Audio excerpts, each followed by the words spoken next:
Amigos, ¿cómo están? Buenas noches, bienvenidos en portada aquí en el horario estelar de Canal N. Como ustedes saben, en acatamiento de un fallo del Tribunal Constitucional, el expresidente Humala va a salir en cualquier momento del penal Barbadillo. Y, por supuesto, estamos con Carla Ciesa allí y en cualquier momento vamos a ir hasta el penal Barbadillo para ver lo que ahí está ocurriendo. Pero mientras que continúe esa espera, vamos a comentar con ustedes algunas declaraciones de la presidente Keiko Fujimori hoy día, algunas de ellas en relación con la eventualidad de que se le conceda el salvoconducto a la expresidenta del Consejo de Ministros, sentenciada por el golpe de Pedro Castillo en el 2022, el 7 de diciembre, y la otra declaración tiene que ver con precisamente lo decidido por el Tribunal Constitucional a propósito del expresidente Humala. ¿Tiene usted una decisión sobre el salvoconducto de la señora Betsy Chávez? Se habla que en un Consejo de Ministros se va a evaluar esta situación. ¿Cuál es su postura? Todavía no hemos tomado la decisión final, pero vamos a tener una conversación larga con el canciller. Sí, temprano me preguntaron sobre una resolución del Tribunal Constitucional, pero con todo el alboroto y la bulla que había, mi respuesta de discrepancia era sobre la resolución del señor Vladimir Cerrón.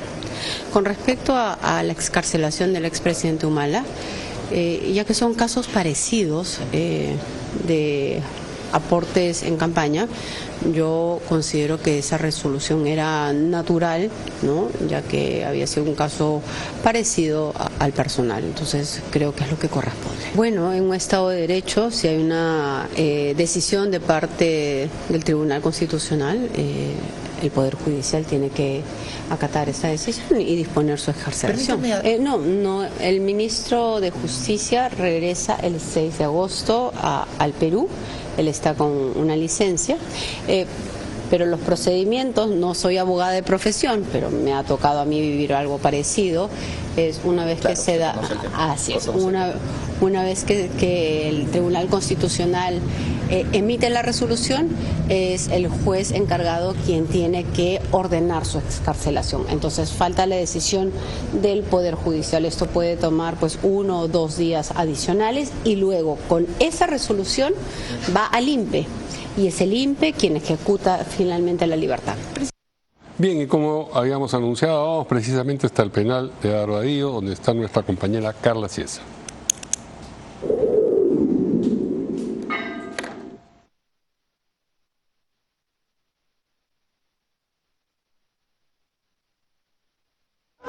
Un poco de discusiones. Lo que pasa es que personal de confianza del expresidente Ollanta Humala nos acaba de informar a esta hora de la noche de que ya en unos instantes va a salir del penal de Barbadillo Ollanta Moisés Humala Tazo. Y él lo que ha pedido es que primero, antes de brindar sus declaraciones ante los medios de comunicación, quiere acercarse y saludar a los militantes, a sus militantes que se encuentran en este momento presentes aquí en las afueras del penal de Barbadillo. Quiere saludar a ellos y posteriormente lo que ya se ha confirmado es que Ollanta Humala sí va a brindar declaraciones ante los medios de comunicación. Mario, son breves en realidad los instantes, ya falta muy poquito. Tenemos entendido que él va a salir a bordo de una camioneta plateada que ha ingresado hace pocos minutos aquí al penal de Barbadillo. Veíamos que dentro de la unidad incluso había un saco, ¿no? Aparentemente para el expresidente. Adentro se encuentran, sus abogados, uno de ellos Julio César Espinosa, ¿no? Y justamente ya entendíamos las indicaciones de que ya, lo que dijeron textualmente es que Ollanta Humala ya tiene su certificación de salir libre en este momento. Lo que faltaría, en todo caso, él se está alistando ya de manera personal para finalmente salir ya en breve, saludar a sus militantes y luego declarar ante los medios nacionales e internacionales que nos encontramos aquí apostados afuera del penal Barbadillo. Mario, vamos a volver contigo en cualquier momento.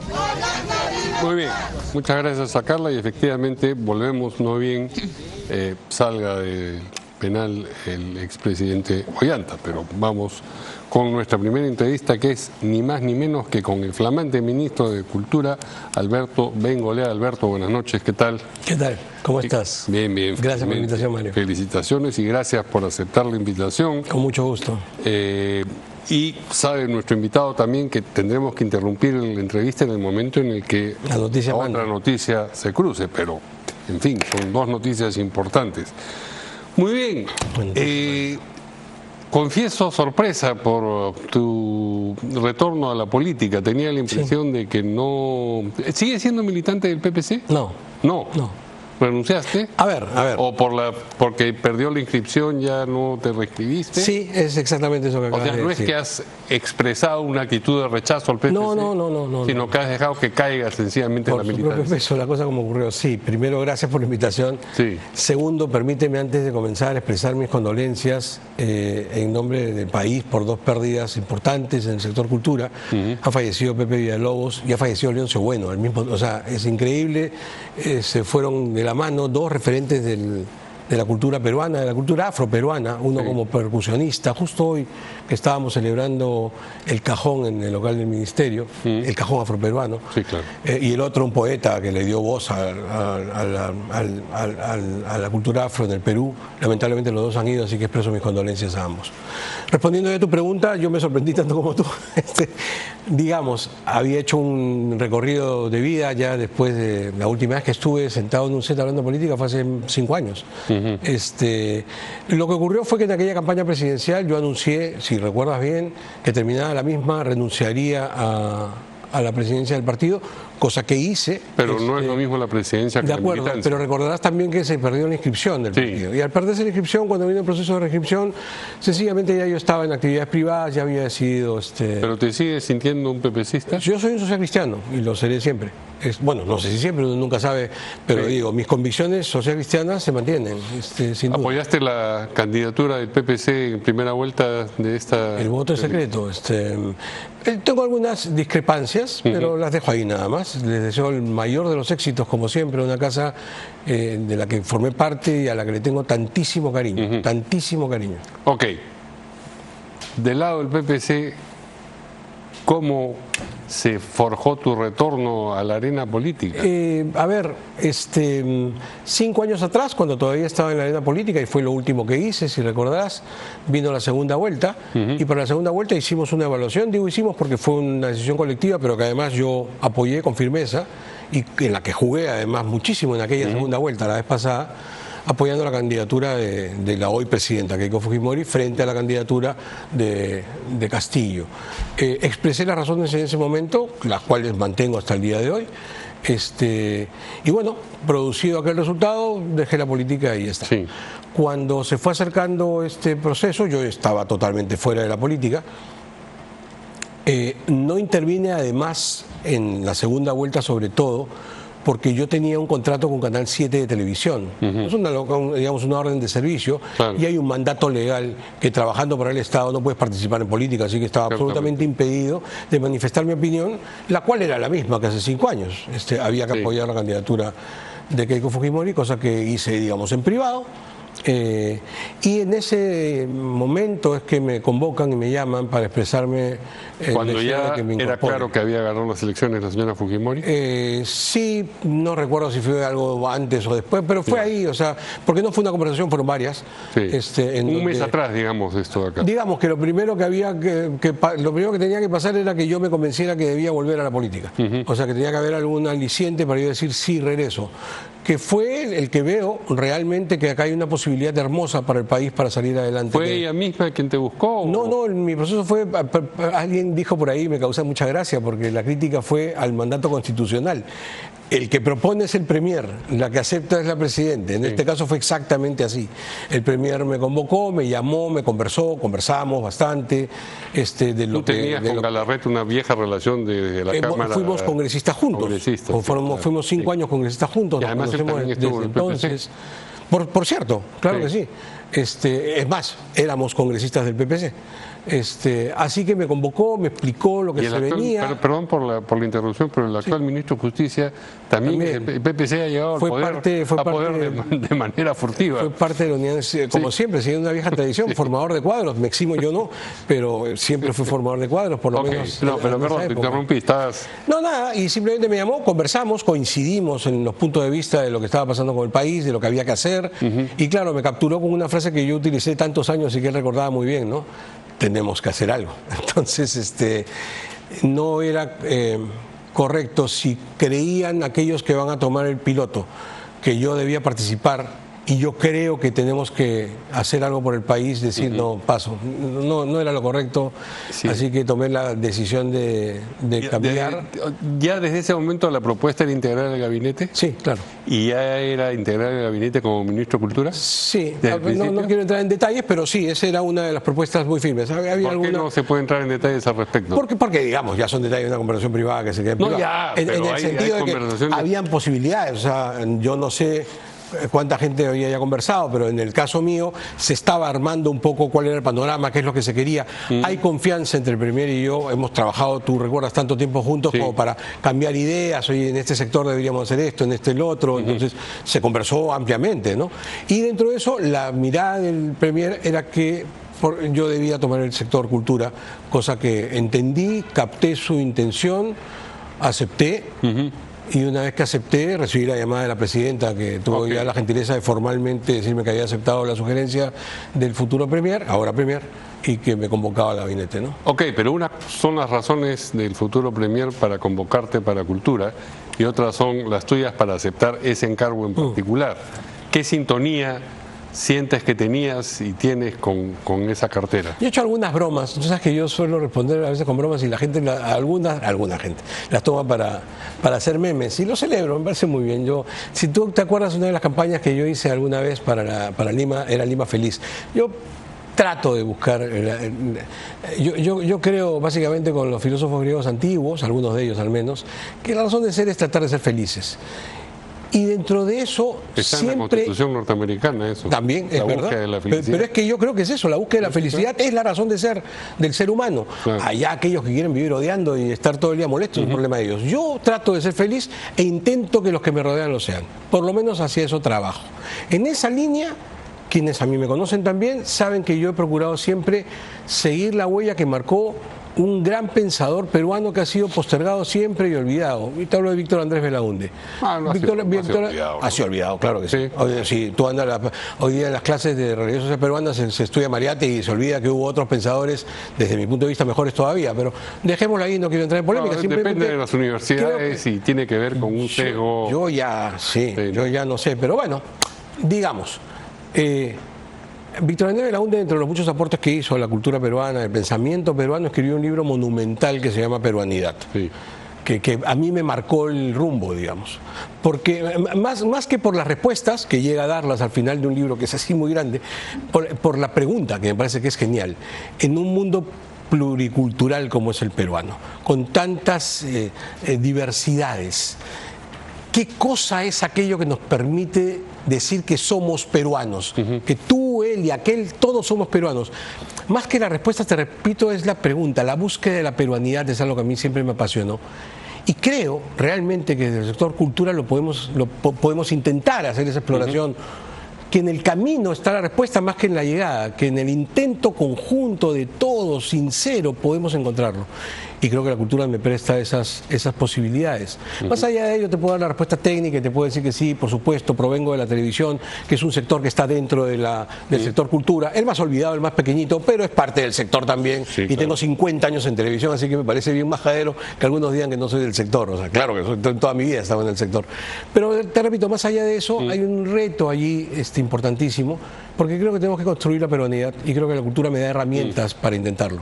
Ok, vamos a volver sobre lo que entiendes tú de una gestión en cultura y sobre la idea del Ministerio de Cultura en general, pero primero tengo que preguntarte por lo que han resaltado tantos en estos días, que era tu posición ácidamente contraria al fujimorismo hasta el 2020. Y veo que tú has respondido que las circunstancias han cambiado y todo lo demás, pero lo que dijiste, por ejemplo, del ingeniero Alberto Fujimori no cambia con las circunstancias. No, ciertamente no. Y en cambio lo que pensabas sobre Keiko Fujimori sí ha cambiado. ¿Por qué ha cambiado ella o porque tú has cambiado? Pero a ver, tendrías que recordarme exactamente qué pensaba de ella. Pero sí te puedo decir con toda claridad que una fue la circunstancia de 1992, de 1995, de 1998, del 2000, y otras son las que estamos viviendo hoy, en donde te acabo de decir, y esto es algo que yo pienso hace más de 5 años. Te hablé de la campaña anterior, cuando yo fui candidato. Sí.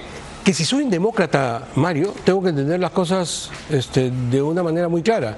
El pueblo peruano le dio a ella y a su partido político el encargo de encabezar esto que yo creo es una posición que tenemos que comenzar a marcar a propósito de lo que ha sido una suerte de copamiento ideológico que ha sufrido el Perú en los últimos 25 años y que también ha ocurrido en toda América Latina. Ya, pero una cosa es respaldar una candidatura y otra cosa es aceptar ser ministro de esa. Pero es que en una disyunción fuerte, permíteme redondear la pregunta, en una disyunción fuerte tienes que votar o por Castillo o por Keiko Fujimori y digamos los elementos para hacer una cosa o la otra son bastante transparentes, pero de ahí a llegar al compromiso de no solamente... Es que creo, y ahí te interrumpo, es que creo que es consecuente, Mario.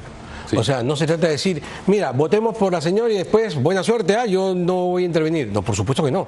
Si yo digo, esta es la opción para el Perú, y esa opción gana, y recibo el honor de que me diga, oye, ven a colaborar, ven a hacer este trabajo conmigo. ¿Habría sido ministro del gobierno pasado si ganaba Keiko Fujimori? Sí, me hubiera parecido coherente también. Es exactamente el mismo pensamiento. O sea, si yo creo que esa es la opción, dadas las circunstancias, y me juego por ella, si me dicen, ven y ayuda, por supuesto que voy a ayudar. O sea, por supuesto que voy a ayudar, y con convicción y con firmeza. Si esta vez dudaste y necesitaste convencimiento, ¿por qué crees que aquella vez no lo habrías necesitado? Porque el convencimiento de esta oportunidad, de repente me he explicado mal, no era con respecto a esto que tú preguntas, sino con respecto a si volvía o no volvía a la arena política, son cosas distintas. Entonces, en este momento yo estaba ya lejos de la arena política, 5 años. Mi duda era decir, oye, ¿regreso o no regreso? Y bueno, esa fue la razón. El ingeniero Fujimori, dijiste que con Fujimori comenzó la desgracia peruana, no es poco. No, no es poco. ¿Y sigues pensando que comenzó la desgracia peruana? Sí, por varias razones. Por favor. Pero creo que voy a hablar de una cosa, Mario, que me parece que es la oportunidad. Me parece inoportuno ahora profundizar en estos temas, pero sin embargo no voy a escaparte de la pregunta. Simplemente te diré que yo creo que en la década del 90 el gobierno peruano tomó decisiones que eran importantísimas para 2 temas que son fundamentales. El primero era, habrá que recordar lo que era el Perú económicamente en aquel entonces y no reconocer que con errores, con desaciertos y con más bien aciertos se logró cambiar algo que era muy importante en aquella época y el Perú resucitó. Y lo segundo es que estábamos en una guerra, o sea, estábamos siendo atacados por Sendero Luminoso y fue bajo el liderazgo de él que se recuperó. Sin embargo, yo creo que hubo una caída moral en el país de la que hasta ahora no nos recuperamos y creo que comenzó en ese entonces y a eso me refiero cuando dije aquello que dije en ese momento. Pero yo no entiendo que tenemos que ir hacia adelante mirando el retrovisor. Yo miro para adelante. Si me voy a manejar el carro y voy a estar mirando lo que pasaba atrás, me voy a estrellar. A veces te chocan por atrás, ¿no? ¿Perdóname? A veces te chocan por atrás, digo, el reflejo del retrovisor está ahí por algo. Escúchame, yo chequeo retrovisor. ¿Tú manejas? Yo chequeo retrovisor porque no me chequen. Claro. Pero miro para adelante. Yo miro para adelante. Pero y chequear compromete la mirada también, ¿no? No, pero es una chequeada. No chequea con el tacto. Es que hay gente que vive eternamente mirando para atrás. O sea, mira para atrás y mira para allá. No, hay que mirar para adelante. Si no construimos país nunca. Vamos a quedarnos detenidos en nuestros conflictos, nuestras peleas, nuestras discrepancias. Luis Bedoya Reyes, a quien tú citabas hace un instante, no lo citabas, perdón, pero citabas mi pasado pepecista, que es lo mismo, nos decía una frase que inclusive estaba escrita en la pared del partido. Tú entrabas al partido y lo primero que leías era frase de Bedoya, que no te la repetiré de memoria, porque no la tengo de memoria, pero el concepto era muy claro. Si por algún momento los políticos dejásemos de lado nuestras diferencias y nuestras discrepancias, que son legítimos, y aprendemos, a pesar de ellas, a unirnos y a construir, el Perú sería otra cosa. Y él siempre lo decía, primero el Perú, después el partido, los intereses políticos particulares, pero primero el Perú. Y es pensando en el Perú que aceptó, y te repito, con orgullo esta nominación, con agradecimiento además que me permita trabajar por mi país, y he tomado la decisión de dejar la vida privada donde estaba muy cómodo, debo manifestar. Has tenido que cancelar muchas cosas. He tenido que... Mira, hoy día ser funcionario público te implica un montón de renuncias. De hecho, y de conozco... riesgos. Y riesgos también. Hablaba primero de las renuncias, después iba a hablar de los riesgos. Pero claro, yo tengo muchísimos amigos que tendrían que estar en la función pública y que no aceptan porque... A ver, no puedes trabajar en otra cosa. Entonces, de hecho, yo tenía 2 gerencias generales, tuve que renunciar. No puedes ser propietarios de empresas que tengan algún tipo de vinculación. He tenido que vender una empresa que yo tenía, la he tenido que vender de inmediato, así rápidamente, salirme de ello. O sea, renuncias absolutamente a todo. Y después has apuntado bien los riesgos, tienes un montón de riesgos. Cualquiera te acusa de cualquier cosa y esa acusación te persigue durante la arrastra, o sea, basta aunque pongan acá y es bien facilito y nunca faltan periodistas que le dan al asunto y tú dices, oye, pero es mentira, pero igual te pegan y te pegan. Pero lo peor es que llegas al Ministerio Público y algún fiscal, digamos, el nivel de los fiscales en el Perú no es precisamente el mejor. Y claro, y terminas con una investigación 10 años, 12 años, 15 años investigado y siguen. Sí, es un montón de riesgos. Si estuvieras en tu casa no te pasarían estas cosas y seguramente, pero no es ese mi estilo, no es esa mi, así no fui criado yo. Yo creo en los compromisos, creo que hay que dar la cara. La presidenta me ha llamado y yo acudo a esta llamada y con lealtad estaré a su lado en este tiempo. Y no solamente en sintonía con aquello que quieren hacer desde el Ministerio de Cultura, imagino, sino que es un respaldo a una gestión y a una visión, si es que le existe, de gobierno en general. Sí, la hay, pero ciertamente. Bueno, tengo que ser cauteloso, porque digamos, son expresiones ambiciosas. A mí, por ejemplo, me impresionó gratamente que en el discurso del 28 de julio ella dijera, no vengo a ofrecer milagros inmediatos, así, sino más bien método, disciplina, perseverancia y una ruta clara. A mí me sonó, digamos, evocador de Churchill diciendo lo que se simplifica con sangre, sudor y lágrimas, ¿no? Pero luego la ruta clara comenzó, me parece a mí, a oscurecerse. A ver, cuéntame. Tú no puedes, creo yo, en el mismo discurso decir quiero reducir la informalidad y anunciar el aumento de la remuneración vital sin decir agua va, sin haber consultado ni siquiera con los sectores productivos, porque elevar la remuneración vital hace más cara la contratación y más tentadora la contratación informal. Por ejemplo, entonces... Digo yo, dime. Para decirlo, ha tenido previamente que trabajar, tiene al lado a Elmer, que me parece que es un consejero brillante en estas materias, y sabe a partir de eso por qué lo está diciendo. Pero es como el Magister Dixit, pues ¿por qué? Si lo ha dicho es porque algo sabrá que nosotros todavía no, pero la contradicción está allí. Sí, ciertamente, porque hay todo un trabajo y todo un planeamiento y todo un plan previsto. Permíteme a mí meterme de cabeza en donde a mí se me ha encargado, pero ciertamente aquí hay un plan establecido, elaborado y un lineamiento de trabajo. Yo debo decir en ese sentido, por ejemplo, que tengo una magnífica impresión en estos primeros días de trabajo con Keiko Fujimori. O sea, gratamente impresionado. Yo a Keiko la conocía, digamos, en la política, he debatido frente a ella, pero no habíamos trabajado juntos. Y me parece una mujer muy práctica, muy clara, con objetivos que tú los percibes claramente y con un don de mando especial. Entonces, y nos dio algunos mensajes que a mí me parece que son fundamentales, ¿no? Uno que era absolutamente evidente, que hay que redoblar esfuerzos contra la corrupción en todo sentido, pero el otro que me pareció también importantísimo, que era el lograr la cercanía con la población. Uno de los problemas de la crisis política que estamos viviendo es que los actores políticos están cada vez más alejados de la población. Tú vas a hacer un trámite a una ventanilla y vas a perder ahí seguramente horas, un trámite. Eso tiene que cambiar. Y en eso yo me siento absolutamente identificado y comprometido. O sea, hacia eso voy.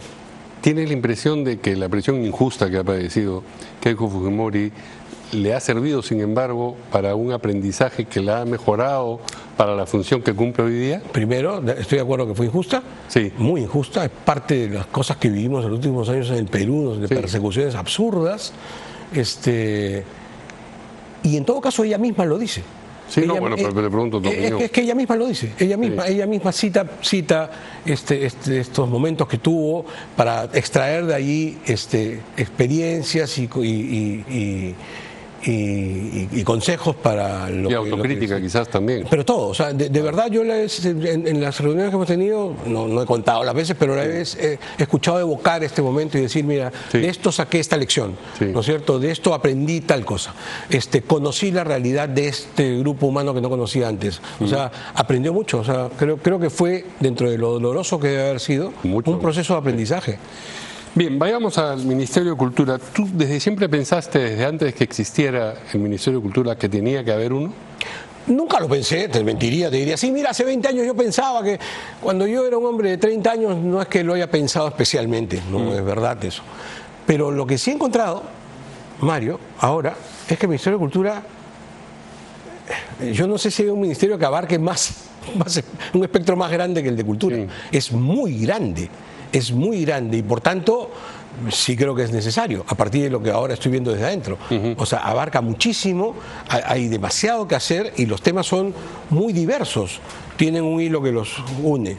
La cultura, a todo eso se le considera cultura, perfecto. Vamos a ver cómo eso lo trabajamos, ¿no es cierto? Pero la cultura es algo que se gestiona y se genera cada día, los individuos la hacen. De acuerdo. No hay tal cosa como una cultura oficial. No. Entonces sería terrible. La idea de que el Estado, y particularmente un gobierno, que es una administración del Estado, sea el que conduce la cultura, a veces tiene ribetes orwellianos. ¡Wow! Claro.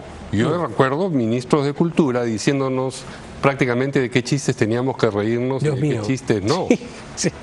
Y también recuerdo ministros de cultura celebrando el cambio de la letra de arroz con leche para volverla, digamos, inclusiva. No, eso es una barbaridad. Pues. No, ya, pero eso ocurre cuando a políticos con poder se les otorga la administración de la cultura. Espero que no creas que soy yo. No, no, pero digamos, no debería ser una cosa que nos toque en suerte, o depende qué ministro o ministra te toque en suerte, llegan a este tipo de extremos o no, sino que debería de estar, digamos, así como la Constitución limita el poder de los presidentes y todo, también tendría que estar limitado el poder de impactar en la cultura de un funcionario público. Pero creo que el funcionario público no debe, voy a usar tu última frase, impactar en la cultura.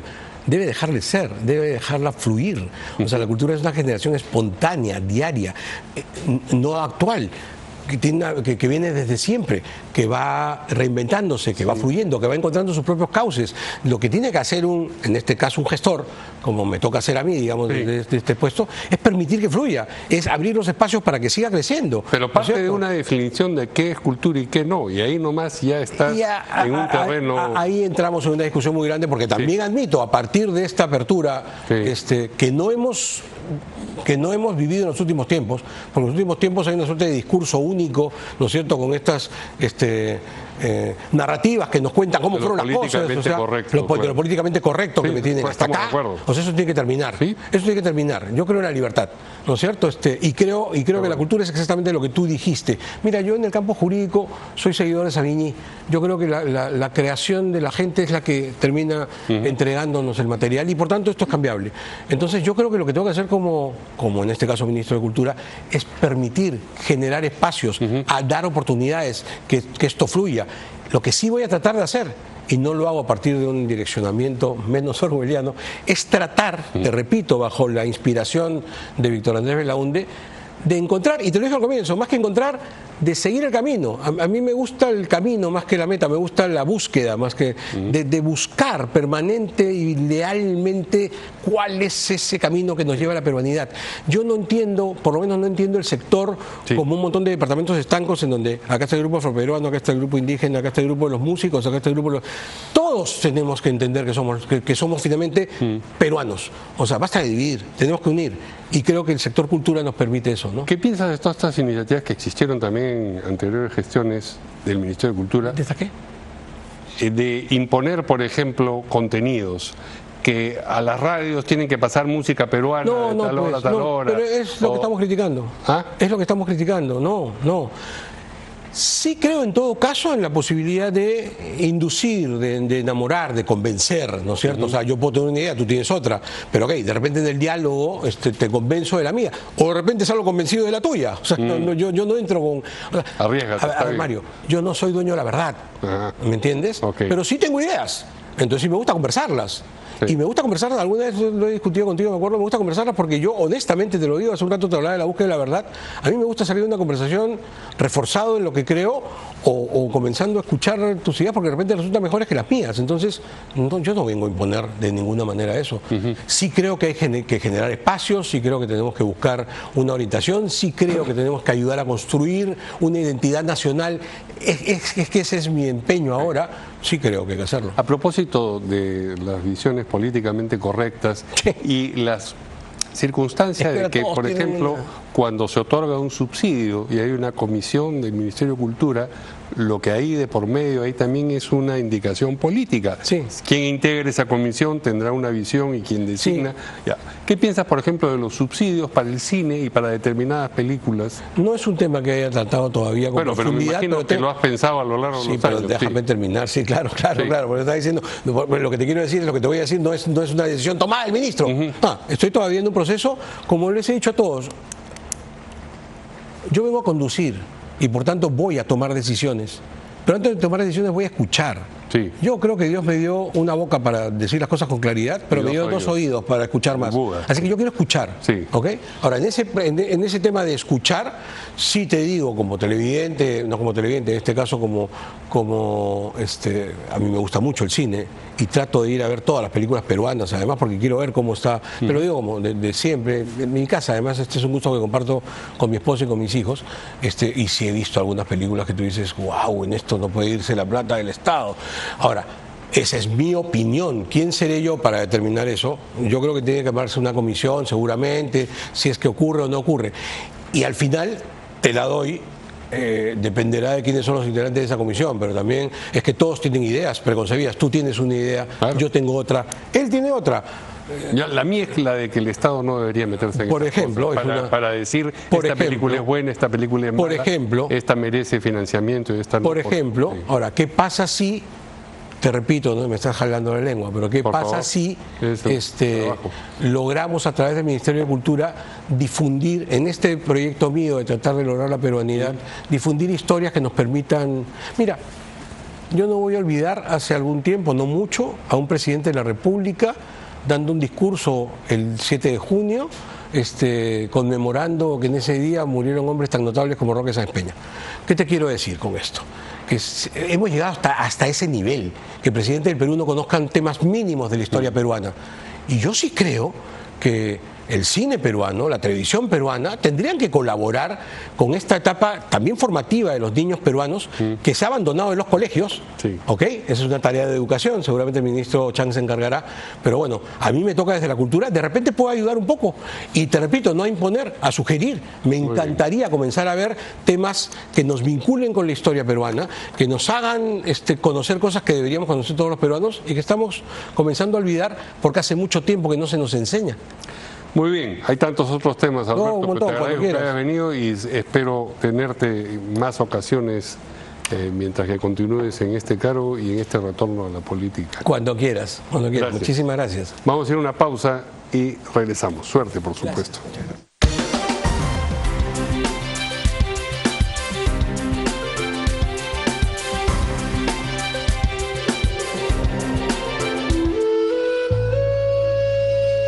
Las cosas han cambiado mucho. Antes de la llegada de Shogun, un trabajador de Hierro Perú ganaba más o menos 1.200 soles mensuales. Hoy nosotros recibimos un promedio de 16.000 soles mensuales, incluyendo remuneraciones y utilidades. Somos más de 2.050 trabajadores directos contratados formalmente con nuestros beneficios completitos. Aquí tenemos una chamba segura y crecimiento profesional garantizado que nos permite cumplir nuestros sueños y darle una vida mejor a nuestras familias. Shogun Hierro Perú, 34 años trabajando para todos los peruanos. De lunes a viernes no se pierde el horario estelar de Canal N. A las 19 horas, en Portada, con Mario Ghibellini. A las 20 horas, primero a las 8, con Angélica Valdés. A las 21 horas, Cuentas Claras, con Omar Mariluz. Y a las 22 horas, Al Final del Día, con Diana Seminario.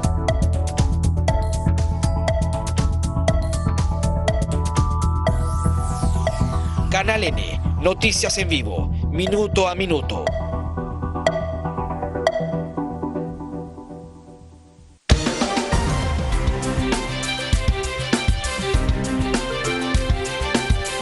Seguimos aquí en Portada y continuamos a la espera de que salga finalmente del penal de Barrio el expresidente Humala, pero estamos en compañía del abogado penalista, que además fue abogado en un momento del expresidente Humala. De Ollanta y de Nadine, sí. Nakazaki. ¿Cómo está, doctor? Buenas noches, Mario. Gracias por la invitación. Gracias a usted. Bueno, la pregunta es ociosa, pero me imagino que usted está de acuerdo con el fallo del TC. Bueno, hace muchos años planteé incluso a mi buen amigo Pablo Sánchez que él debía diferenciar aportes de campaña de sobornos y concentrarse en el tema de los sobornos, porque los aportes de campaña nunca van a configurar delito de lavado de activos, pero bueno.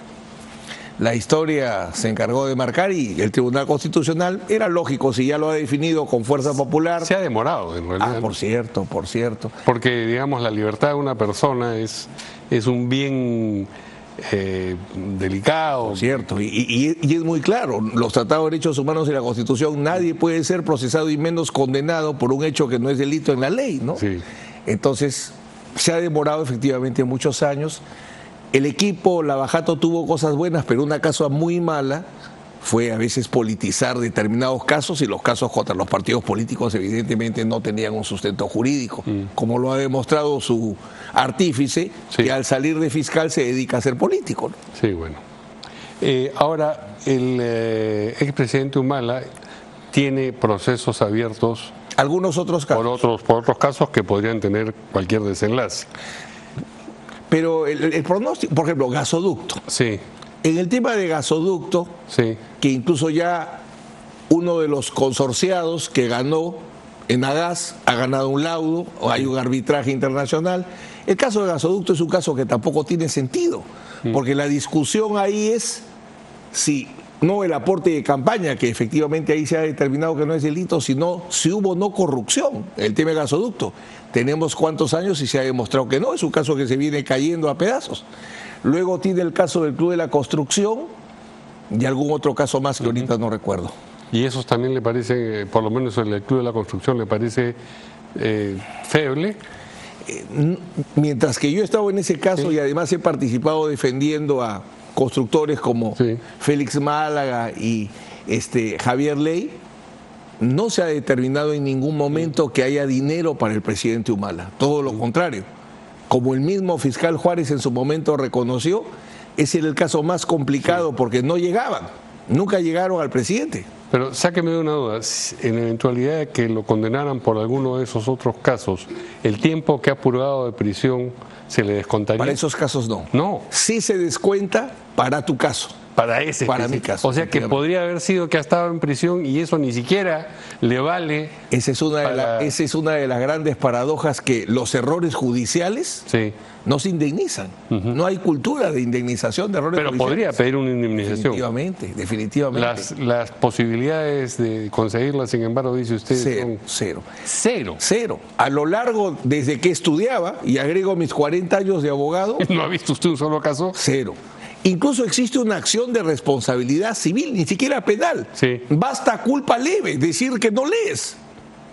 Pero anda, revisa cuántas sentencias hay por responsabilidad civil contra jueces fiscales. Sí, en este momento está saliendo el expresidente Humala, permítame interrumpir la entrevista. Claro que sí. Vamos con Carla Ciesa. Y yo, información en vivo a través del canal N, 7:38 de la noche. Podemos ver al expresidente Ollanta Humala dentro de esta camioneta plateada. Sale en este momento Ollanta Humala del penal de Barbadillo. Bajo estricto contingente policial. Ollanta Humala en este momento se retira en esta unidad, está saludando a sus simpatizantes en este momento. Tiene que salir porque vamos a tratar de acercarnos. Es imposible en realidad Es imposible acercarnos en este momento. Ollanta Humala se retira entonces en esta unidad plateada. Saluda a sus simpatizantes. Baja. Dios mío, en este momento las rejas están siendo tumbadas por algunos colegas. Es bien complicada la situación en este momento.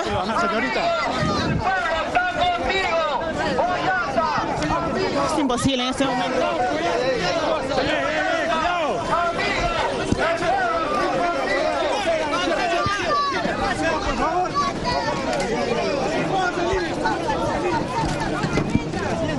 ¡Despacio, carajo! ¡Despacio! Es muy complicado en este momento acercarnos a Ollanta Humala.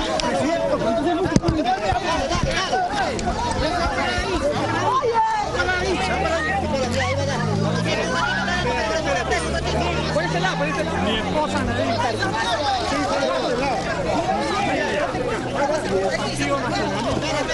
hemos sido víctimas de una persecución política y judicial. El 15 de abril del año pasado, 2025, fui secuestrado por el Estado. Y después los sicarios del sistema de justicia que estaban en ese momento regularizaron una situación ilegal. Jamás hemos cometido delito alguno. Nunca he recibido aportes de campaña ni de Venezuela ni de Brasil. Pero no bastaba eso. Necesitaban perseguirnos por nuestra gestión de gobierno, por nuestra ideología política, y han hecho que tenga que haber asilado a mi esposa y tenido que sacar a mis hijos del país. Hoy día estoy denunciando que hemos sido perseguidos, ¿no?, hasta el punto de haberme detenido en una prisión. Y esto tiene que haber justicia para esta situación. Muchas gracias.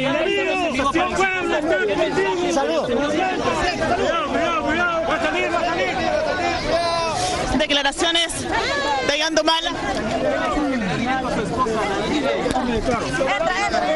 ¿Qué le diría a su esposa Nadine Heredia, señor Ollanta Humala? No nos van a vencer. No nos van a vencer. La luna. Declaraciones de Ollanta Humala a su salida del penal de Barbadillo. Es bastante accidentada su salida. Finalmente el expresidente de la República. Las cosas han cambiado mucho. Antes de la llegada de Shogun, un trabajador de Hierro Perú ganaba más o menos 1.200 soles mensuales. Hoy nosotros recibimos un promedio de 16.000 soles mensuales, incluyendo remuneraciones y utilidades. Somos más de 2.050 trabajadores directos contratados formalmente con nuestros beneficios completitos. Aquí tenemos una chamba segura y crecimiento profesional garantizado que nos permite cumplir nuestros sueños y darle una vida mejor a nuestras familias. Shogun Hierro Perú, 34 años trabajando para todos los peruanos. Muy bien, entonces salió en libertad el expresidente Humala, y la pregunta que tenía yo pendiente a propósito del tema con nuestro invitado, el doctor César Nakazaki, tiene que ver con lo que le preguntaron al propio Humala justo antes de que abordara nuevamente el auto. ¿Qué supone esta decisión para la señora Nadine Heredia? Si no era delito para uno de los procesados, para todos los procesados es la misma conclusión. Ahí entra un efecto expansivo de la sentencia, como en el caso de Fuerza Popular, llevaron la sentencia del Tribunal Constitucional al juicio y se anuló, y acá incluso se ha profundizado más, porque en el caso Cocteles se anuló hasta la etapa intermedia. Acá lo que se ha anulado es todo el proceso, porque si el hecho no es delito, ya no tiene sentido que ninguna etapa se mantenga. Entonces ella puede regresar hoy mismo, si quiere. Habría que formalizarlo con que haya la resolución que expanda los efectos a todos, y con eso ya todos recuperarían libertad. Su hermano Ilan, hay varias personas que están afectadas, hay varias personas que están privadas de la libertad. Y ya que estamos en este caso y en las decisiones del Tribunal Constitucional, también ha habido una ratificación de una decisión a propósito del caso del señor Cerrón. Ahí hubo un malentendido, no era que el juez no iba a ejecutar, porque claro, como hay ahora un enfrentamiento, leyes que no se cumplen, sentencia del TC que no se cumple, lo que había hecho el juez era una consulta, porque había 4 resoluciones que sostenían la prisión preventiva. El TC había anulado expresamente 2.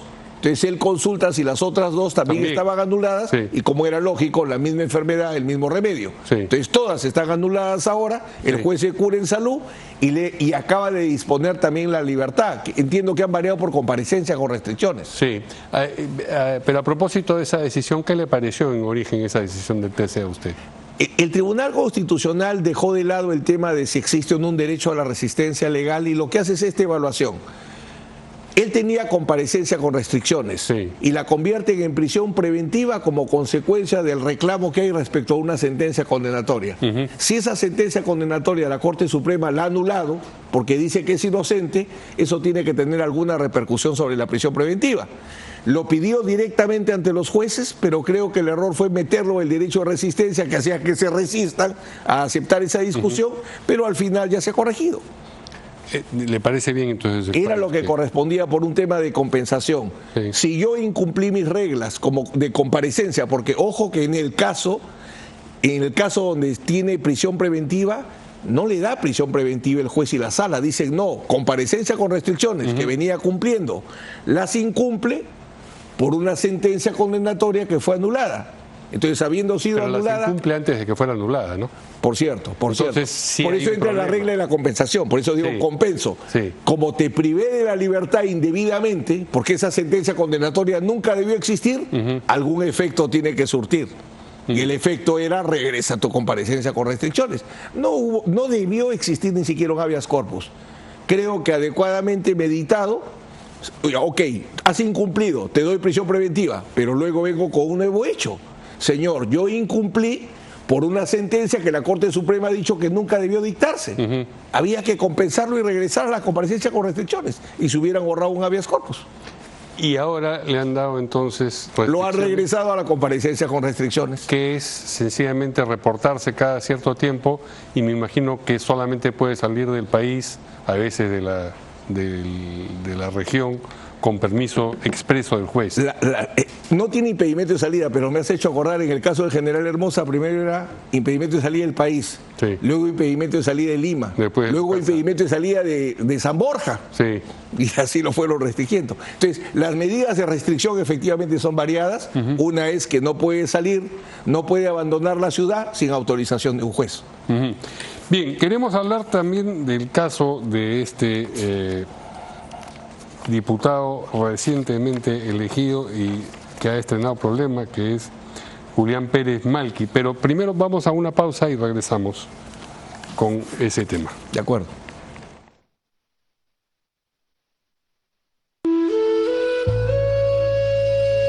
Las cosas han cambiado mucho. Antes de la llegada de Shogun, un trabajador de Hierro Perú ganaba más o menos 1.200 soles mensuales. Hoy nosotros recibimos un promedio de 16.000 soles mensuales, incluyendo remuneraciones y utilidades.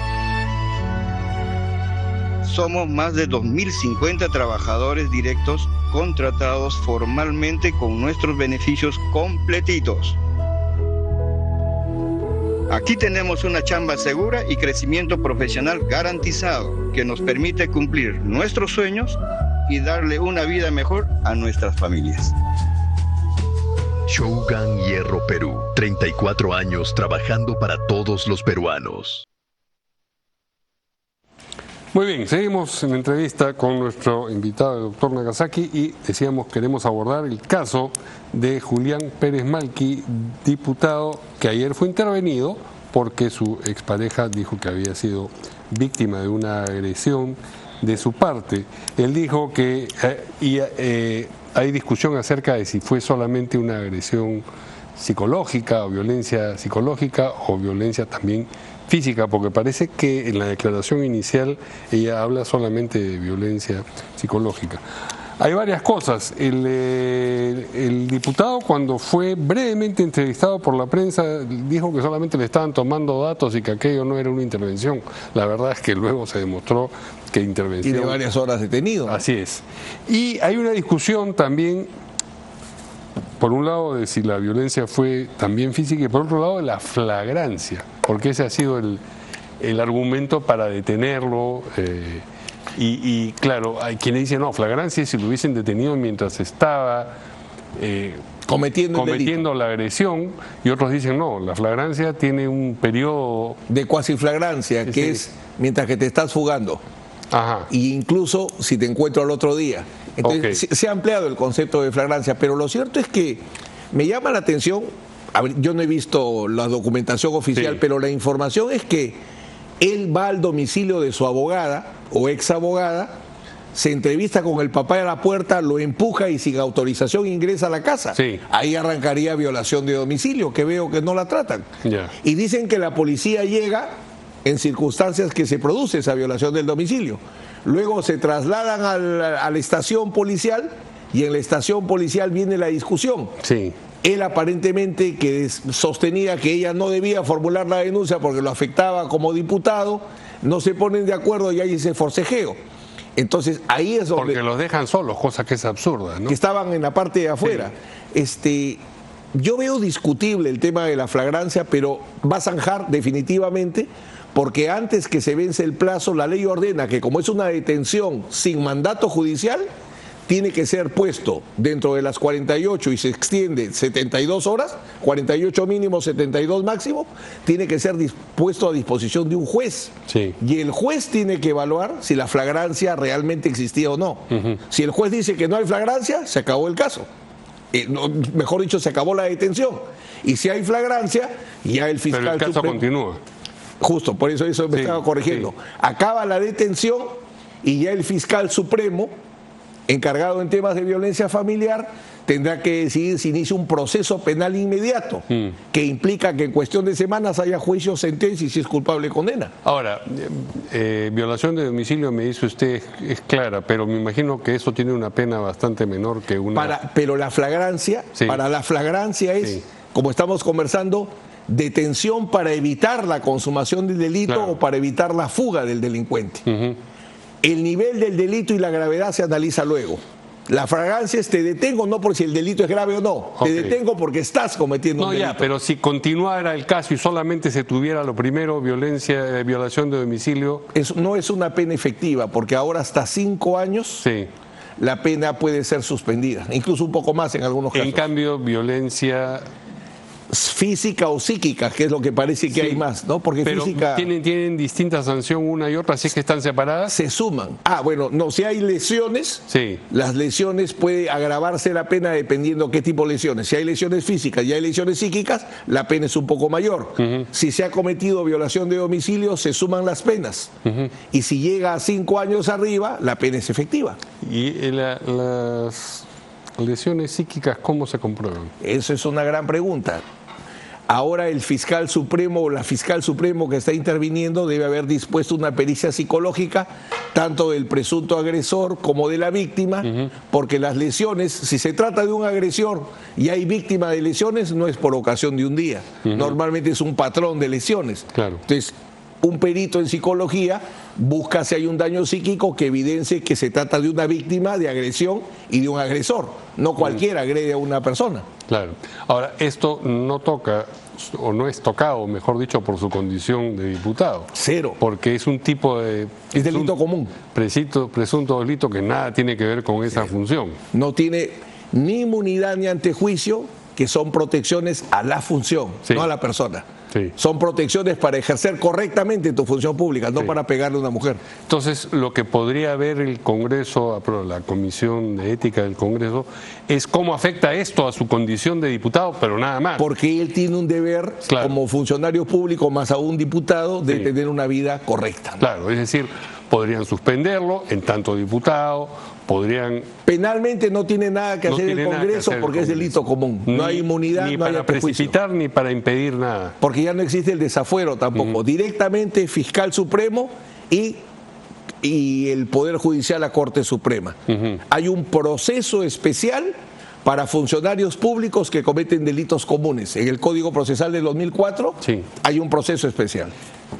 Será puesto entonces a disposición de los fiscales supremos. De los fiscales supremos, pero usted me dijo que tenía que ser puesto a disposición de un juez también. Del juez supremo, para que el juez supremo convalide la detención. Tiene que verificar si efectivamente existió la flagrancia, porque la flagrancia es lo que piensa la policía y piensa la fiscalía. Pero quien decide finalmente si la flagrancia existe o no es un juez. Si no la invalida, sale inmediatamente en libertad. Y si sí la invalida, ¿qué ocurre? Si la convalida, Si la convalida queda. Perdón, queda detenido. Claro, queda detenido y entra al proceso inmediato. Si no la convalida, inmediatamente él queda en libertad y en libertad continúan las investigaciones. ¿El proceso inmediato en qué consiste en este caso? Que ya no hay la primera etapa, que es la más larga de investigación preparatoria. De frente puedes acusar y llevar a juicio. Es el proceso más veloz que existe. ¿Y ese juicio lo enfrenta en libertad o lo enfrenta...? Depende de la medida cautelar. Hay una audiencia de incoacción donde se decide, o sea, el fiscal dice quiero proceso inmediato. El juez va a una audiencia y siempre el juez decide. Vamos al proceso inmediato y con qué medida cautelar. Ahí tendrían que darle prisión preventiva para que sea y esto sí preso. Afectaría su función en el otro caso, porque no podría estar sesionando como diputado. Pero hay un tema paradójico. Si fuera un delito de función, inmunidad... Ante juicio le quitan su cargo y va al proceso penal sin cargo.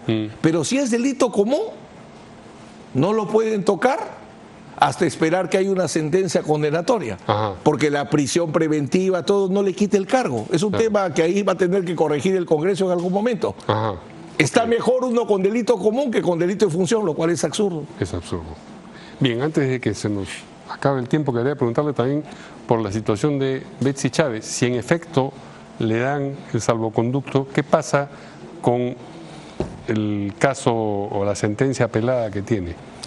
La Corte Suprema, con procesados presentes y ausentes, sigue las instancias. Lo único que no se puede hacer en ausencia es condenar, y ella participó en su juicio. Eso habilitó que la condenen. Ya, en primera instancia. Pero estando condenada, así le den el asilo, la Corte Suprema tiene que revisar si es que estuvo correcto o no la condena. La podrían absolver o podrían confirmar la condena. ¿Y en ese caso? Si la absuelven, automáticamente recupera sus derechos y puede regresar al país. Por eso digo en ese caso, en el segundo. ¿Qué pasa? Si la condenan, plantearán su extradición. Si se confirma la condena, lo que quede del Estado peruano... ¿Con una condena en primera instancia no se piden extradiciones? No, que no se ha ido. No, ya. Pero es decir, me parece que hay una contradicción con una condena en primera instancia se le da el salvoconducto y luego se pide extraditarla. Es el mismo Estado que está haciendo una cosa distinta con cada mano. Es verdad, pero son distintas instituciones. El Poder Judicial, el Ministerio Público, quien le da el indulto, el salvoconducto en este caso, es el Ejecutivo. Eso no impide que el proceso continúe. Ok, entonces, si lo entiendo bien, podría... Y le da el asilo porque lo ha otorgado México, no porque el Perú está de acuerdo. Por eso el Perú en su soberanía continúa su proceso. Podría ocurrir que le den el salvoconducto y antes de que llegue a la segunda sentencia de segunda instancia, pedir la extradición. Se puede pedir la extradición con la apertura del proceso, siempre y cuando haya prisión preventiva. Solo con la apertura del proceso y prisión preventiva, tú pides una extradición, demandas una extradición. ¿Piensa usted que le van a dar el salvoconducto?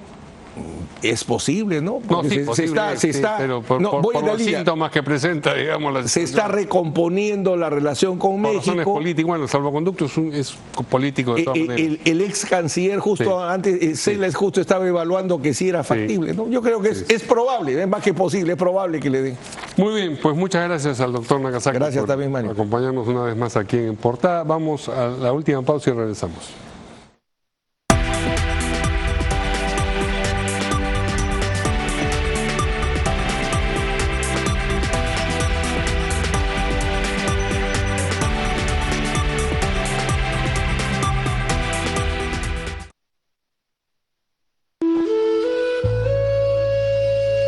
Las cosas han cambiado mucho.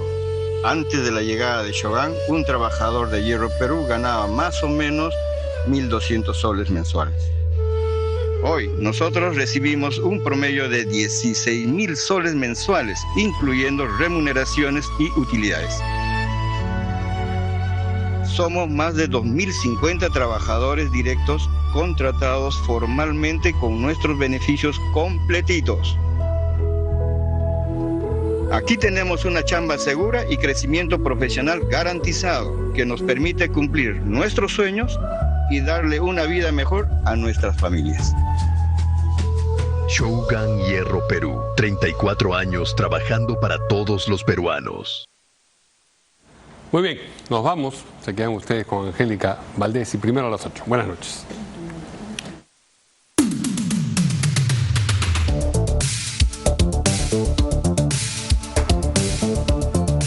Hola, ¿qué tal? Muy buenas noches. Bienvenidos a Primero a las 8. Los acompaña Angélica Valdés.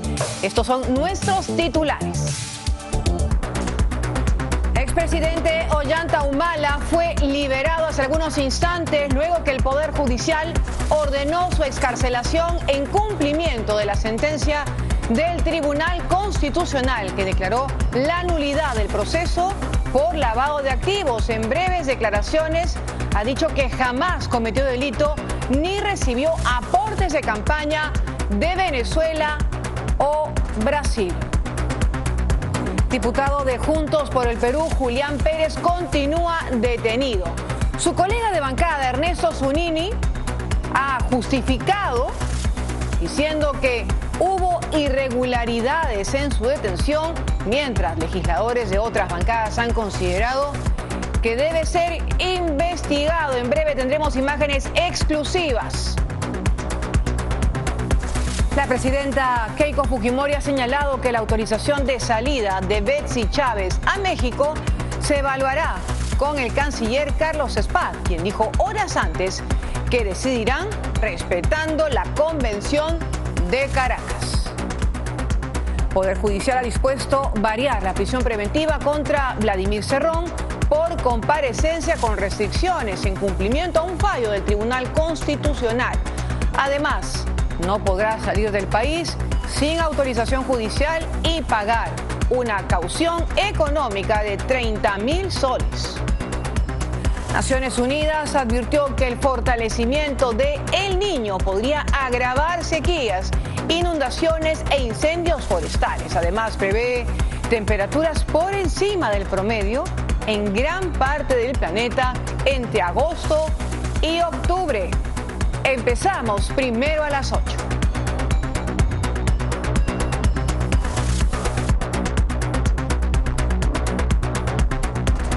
Vamos de inmediato con información en vivo. Hace algunos instantes hemos sido testigos de la excarcelación del expresidente Ollanta Humala. Tenemos 2 puntos de transmisión. Nuestra compañera Carla Cies en los exteriores del penal Barbadillo y nuestro compañero Jimmy Chinchay, que se encuentra en Surco, donde llegará en breves instantes el expresidente Ollanta Humala. Vamos, primera instancia con Carla. Muy buenas noches. Muy buenas noches, Angélica. ¿Cómo estás? Extender el saludo a nuestros televidentes. Así es, hace tan solo instantes ya finalmente dejó el penal de Barbadillo el expresidente Ollanta Moisés Humala Tazo. En medio del gran contingente policial fue muy accidentada su salida. Vemos ahí las imágenes cuando él se retira. Había un grupo de simpatizantes, entre ellos también ex trabajadores de Palacio de Gobierno mientras él estuvo en el poder, que estuvieron esperándolo al exmandatario. Él sale de esta unidad plateada, de esta camioneta para ser más preciso, se detiene, a bordo de todos los medios de comunicación nacionales e internacionales y también los simpatizantes.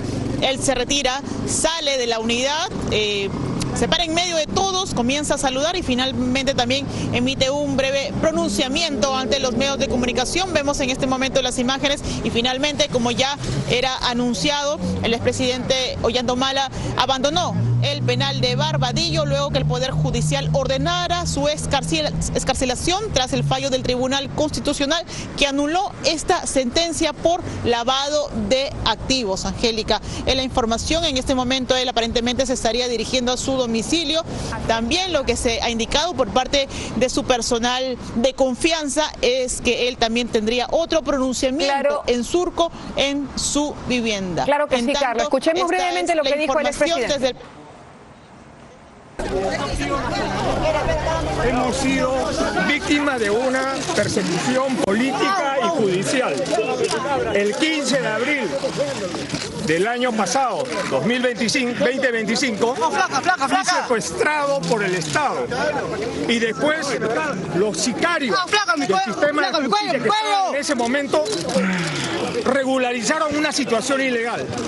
Jamás hemos cometido delito alguno. Nunca he recibido aportes de campaña ni de Venezuela ni de Brasil. Pero no bastaba eso. Necesitaban perseguirnos por nuestra gestión de gobierno, por nuestra ideología política, y han hecho que tenga que haber asilado a mi esposa y tenido que sacar a mis hijos del país. Hoy día estoy denunciando que hemos sido perseguidos, ¿no?, hasta el punto de haberme detenido en una prisión. Y esto tiene que haber justicia para esta situación. Muchas gracias.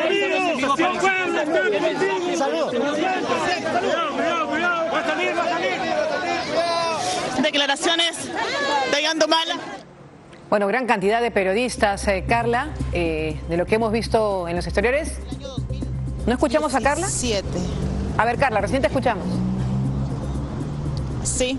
Muy bien, Angélica. Sí, bastante en realidad participación, presencia de medios nacionales e internacionales aquí muy atentos a la expectativa desde horas de la tarde. Recordemos que el personal del INPE llegó a las 5:28 de la tarde exactamente, Angélica, porque era necesaria obviamente la presencia del personal del INPE para finalmente dar trámite a toda esta liberación, excarcelación ya dictada por el Poder Judicial tras el fallo del TC. Finalmente, hace unos instantes es que sale de esta manera tan accidentada como lo hemos visto hace unos instantes, Angélica, el expresidente Ollanta Humala muy enérgico, dirigiéndose a los medios de comunicación tras ser liberado. La información desde el penal de Barbadillo. Vamos a dar pase contigo en Estudios Centrales.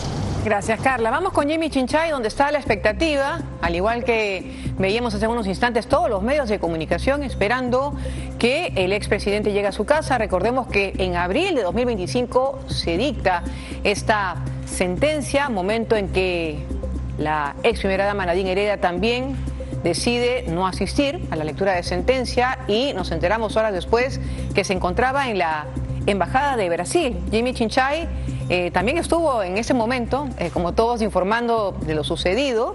Nuevamente estamos en los exteriores de la casa de Surco de la expareja presidencial. Jimmy, buenas noches.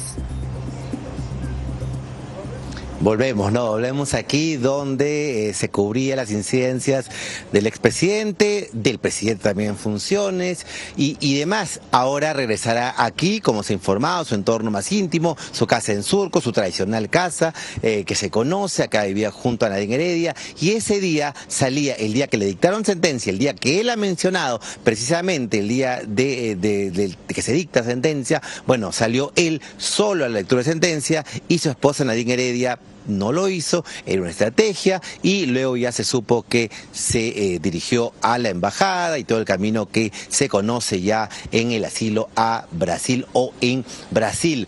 Bueno, ha hablado muchas cosas, ¿no?, el presidente Ollanta Humala. Aquí se señala que también habrá declaraciones. Hay algunos medios de comunicación, no están todos, como si en la salida, que tuvo más cantidad de periodistas, seguro lo están acompañando, como es costumbre, así que estaremos atentos aquí a tener algún tipo de declaración en la vivienda del expresidente Ollanta Humala. Angélica. Claro, gracias, Jimmy. Efectivamente, mucha expectativa en detalles. Tendremos un completo informe recopilando un proceso que inició hace 9 años. Pero antes vamos a regresar con Carla Ciesa, que está con el abogado, con uno de los abogados del expresidente, el doctor Wilfredo Pedraza. Carla, adelante. Así es, información en vivo, Angélica. Hemos pedido por favor al doctor Wilfredo Pedraza que nos haga la diferencia de atendernos antes de retirarse. Doctor Wilfredo Pedraza, estamos en vivo a través de Canal N. Ollanta Humala finalmente fue excarcelado. Usted ha indicado de que usted le va a dar recomendaciones frente a toda esta situación. Bueno, finalmente se hizo justicia, él ha obtenido nuevamente su libertad y ahora, luego de unos días de descanso, supongo, pensará lo que va a hacer. Lo que él ha dicho en principio es que quiere recuperar la familia, unificar la familia, porque está muy fragmentada. de manera tal que creo que se ha hecho justicia y luego vendrán los siguientes pasos, seguimiento del archivo de este caso, que seguramente tomará unos días todavía. Pero usted mencionó también de que le va a dar recomendaciones, digamos, penales. Usted habló incluso hace instantes de una indemnización. Bueno, lo que yo creo es que los errores judiciales gruesos, manifiestos, tienen que ser materia de una reparación, pero esa decisión la tiene que tomar él.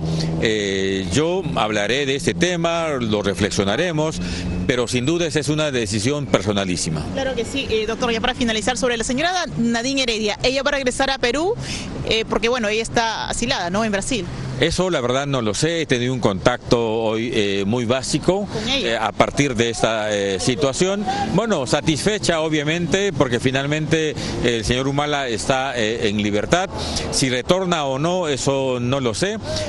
Podría retornar en la medida que salga también el proceso, porque ella no podría volver porque tiene un mandato de detención. Ahora, claro, el caso gasoducto. No, por este caso. Pero ella tiene pendiente el caso gasoducto también. Pero ahí no tiene ninguna restricción vinculada con la libertad.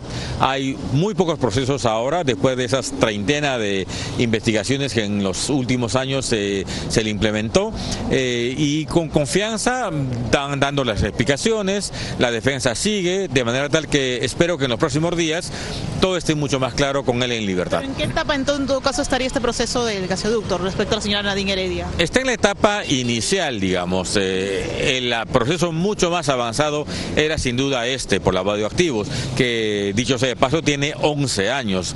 Gasoducto es mucho más reciente, estamos casi terminando la primera etapa, así que ahí todavía no hay nada relevante que comentar. Muchísimas gracias, doctor Pedraza. Bueno, dije mal el nombre. Muchísimas gracias, doctor Pedraza. Entonces, Angélica, la información desde el penal de Barbadillo. Cerramos así este enlace en vivo con las declaraciones de Wilfredo Pedraza, luego de que finalmente Ollanta Humala tenga su libertad. Vamos a dar pase a estudios centrales. Gracias, Carla. Efectivamente, hay un caso pendiente todavía que va en paralelo, pero el caso más pesado, vamos a llamarlo así, inició de manera procesal hace 9 años, que terminó llevando a Ollanta Humala a la cárcel. Veamos esta recopilación a cargo de Peter Román. Fue el destape internacional del caso Lavallato, lo que provocó en el Perú en el 2016 el inicio de investigaciones a todos los presidentes presuntamente involucrados, a tal punto que se creó un equipo especial en la Fiscalía, y los primeros en ser enjuiciados fueron Ollanta Humala y su esposa Nadine Heredia. Es la primera del caso Lavallato que va a marcar toda una ruta, ¿no? Y donde la Fiscalía va a zanjar la teoría que va a aplicar a los demás casos similares. Un año después, en julio del 2017, el fiscal Germán Juárez solicitó una prisión preventiva de 18 meses contra la expareja presidencial, a quienes acusaba de lavado de activos por haber recibido dinero del gobierno venezolano de Hugo Chávez en el 2006 y de la empresa brasileña Odebrecht en el 2011. Nosotros vamos a reiterar que ese dinero que se dice ingresó al nacionalismo nunca ingresó. Humala y Heredia recuperaron su libertad en abril de 2018 y llevaron el proceso en libertad. En febrero del 2022 comenzó el juicio oral. Tanto el expresidente como su esposa acudían a las audiencias. La Fiscalía solicitaba 20 años de cárcel para él y 26 para ella. Lo que busca la Fiscalía es que lleguemos a un juicio debilitados, ¿no? Y como dicen popularmente, como palo de gallinero. La Fiscalía ha utilizado este caso de aporte de campaña de manera política. En los alegatos finales, la ex primera dama también rechazó los cargos. Señores, nunca recibí dinero del gobierno de Chávez en Venezuela, ni del presidente Lula en Brasil, o de alguna empresa brasileña. No existieron valijas diplomáticas. Finalmente, en abril de 2025, el tercer juzgado penal colegiado nacional impuso una sentencia. Al señor Ollanta Moisés Humalatazo la pena de 15 años de pena privativa de libertad efectiva. La misma pena alcanzó a su esposa, pero al momento de leerse la sentencia, Nadine Heredia ya se encontraba con su hijo en la Embajada de Brasil solicitando asilo político. La presidenta Keiko Fujimori se pronunció sobre la inminente salida de Humala. En un Estado de Derecho, si hay una decisión de parte del Tribunal Constitucional, el Poder Judicial tiene que acatar esta decisión y disponer su ejercicio.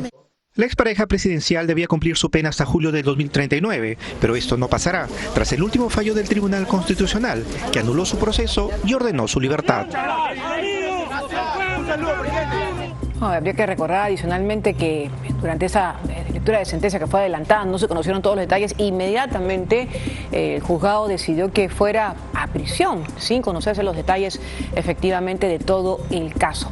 Vamos a estar al pendiente de su llegada a Surco y regresamos en vivo, por supuesto, con mayores detalles de ser necesario efectivamente si la noticia sí lo amerita. Pero vamos a continuar con temas judiciales porque hay novedades respecto al caso de Vladimir Cerrón. El Poder Judicial ha dispuesto hoy variar la medida de prisión preventiva impuesta contra él por una comparecencia con restricciones tras la disposición del Tribunal Constitucional que dejó sin efecto la medida coercitiva en su contra en el marco de esta investigación que afronta por los presuntos delitos de organización criminal y lavado de activos en agravio del Estado. El juzgado también ha establecido que el líder de Perú Libre no podrá ausentarse del país sin autorización judicial. Además, deberá pagar una caución económica de 30.000 soles. Es parte de lo que se ha conocido. Recordemos que en la víspera el Tribunal Constitucional hizo la aclaración respecto al fallo que habían emitido. Ahí tenemos justamente el documento del Poder Judicial con los detalles de este cambio, ¿no? De la condición de alguien que se encontraba prófugo de la justicia por más de 3 años y que hasta el momento no tenemos información. El Poder Judicial no había ejecutado el cambio de su condición porque habían pedido una explicación adicional al Tribunal Constitucional y esta fue hecha pública el día de ayer y en este contexto el Poder Judicial ha variado las condiciones. Vamos a hablar ahora de otro expresidente, Alejandro Toledo. Fue trasladado del penal Barbadillo al Hospital 2 de Vitarte de E-Salud. Lo ha informado el INPE al indicar que el exmandatario tenía una cita médica programada en las especialidades de urología y traumatología. Ahí tenemos imágenes de su traslado. Él ya fue llevado de vuelta al penal. Y según el INPE, su estado de salud es estable.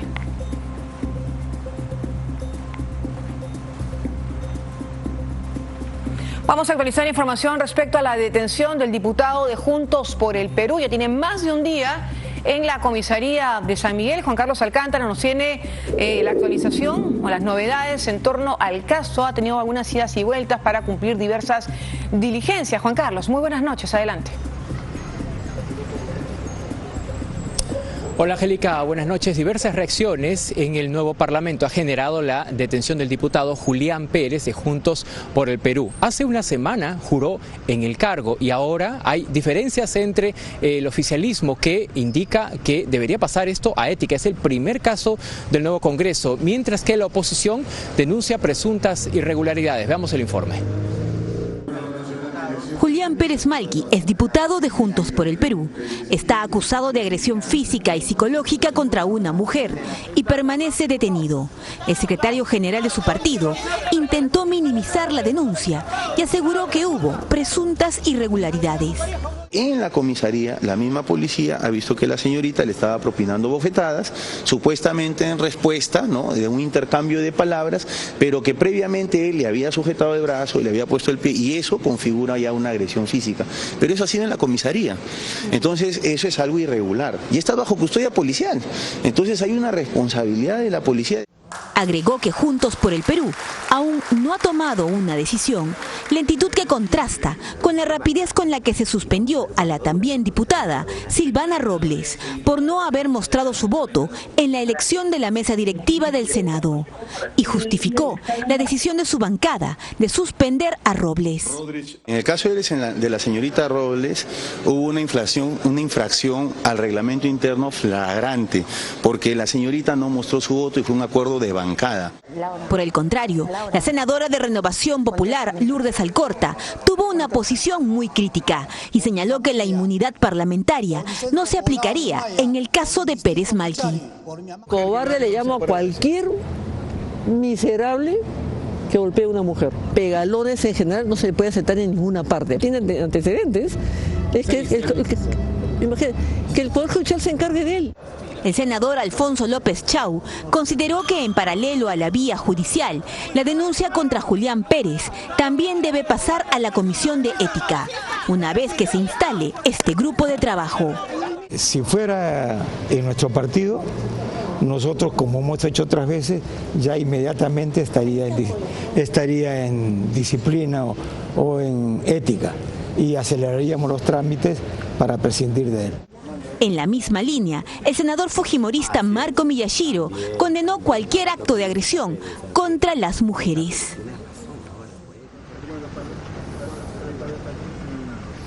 Angélica, contarte además que durante todo el día la abogada de Julián Pérez ha ingresado varias veces a la comisaría y se espera que en las próximas horas el caso pase a una fiscalía determinada y también esperamos novedades en las próximas horas sobre su situación y la respuesta también de Juntos por el Perú. Contigo. Claro, eso es lo que ha dicho Juntos por el Perú, por lo menos que van a evaluar, dijeron desde las 4 de la tarde, sin embargo todavía no hemos conocido un pronunciamiento oficial al respecto. Justamente, Juan Carlos, tenemos unas imágenes que son parte o forman parte de la investigación, son imágenes de las cámaras de seguridad que han sido parte ya de lo recopilado por la policía en el contexto de indagar exactamente qué sucedió, sobre todo los hechos que, como ha dicho la abogada y también señala en el parte policial, se dieron en 2 momentos. Sin embargo, se habla, incluso ayer nuestro compañero Fernando Marcelo detallaba el testimonio, pudo recoger el testimonio de una amiga de la presunta víctima, en la cual señala que la agresión fue física y psicológica, y además todos los antecedentes del diputado de Juntos por el Perú. ¿Tenemos las imágenes, producción?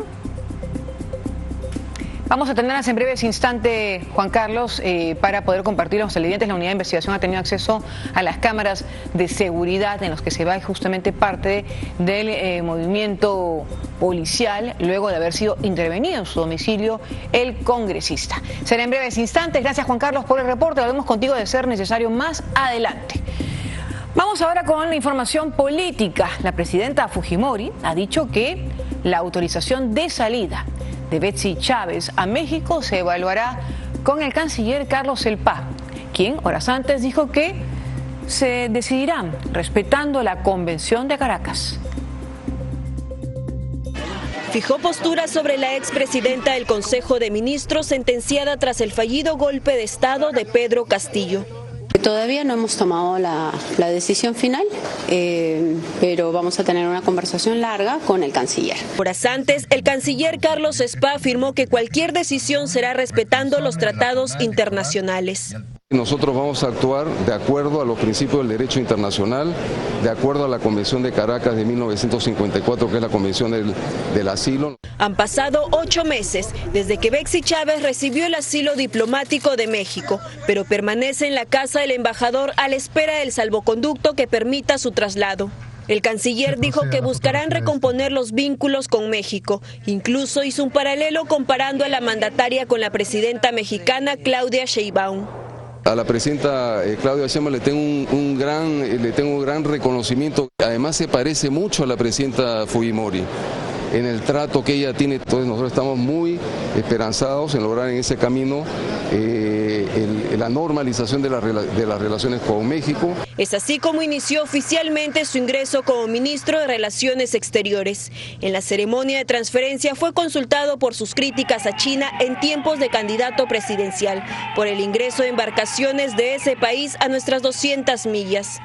En relación a algunas de las declaraciones que yo he podido emitir como candidato a la presidencia de la República, ya la campaña electoral terminó. Como canciller de la República represento la política exterior del Perú. Al mismo tiempo avisoramos el dinamismo de nuestros lazos con la República Popular China, nuestro principal socio comercial. Y en un contexto político aprovechó para respaldar el fallo del Tribunal Constitucional a favor del expresidente Ollanta Humala. Me alegra mucho que el señor Humala esté libre y hago votos para que se pueda reunir prontamente con la señora Nadine Heredia. También dijo que está a favor de que el país se integre a la coalición Escudo de las Américas, impulsada por Estados Unidos para luchar contra las organizaciones transnacionales. Retomamos contacto con Jimmy Chinchay en Surco, interiores de la casa del expresidente Ollanta Humala. Jimmy, buenas noches, adelante.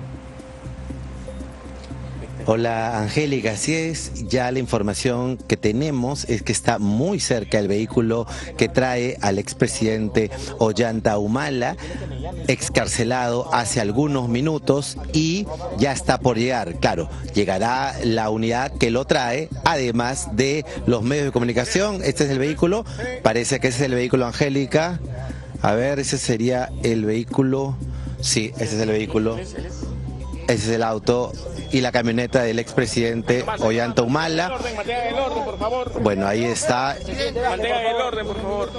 Se está abriendo la puerta del estacionamiento. Parece que va a bajar el expresidente. Ahí está. A ver.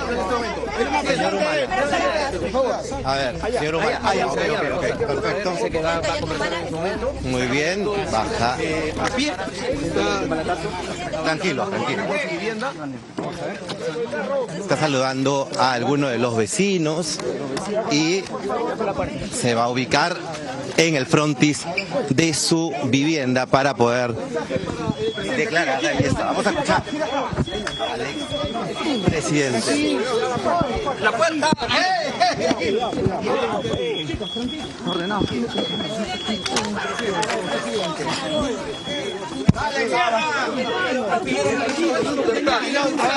Le envía al equipo especial. Ya, señores, buenas noches. Buenas noches.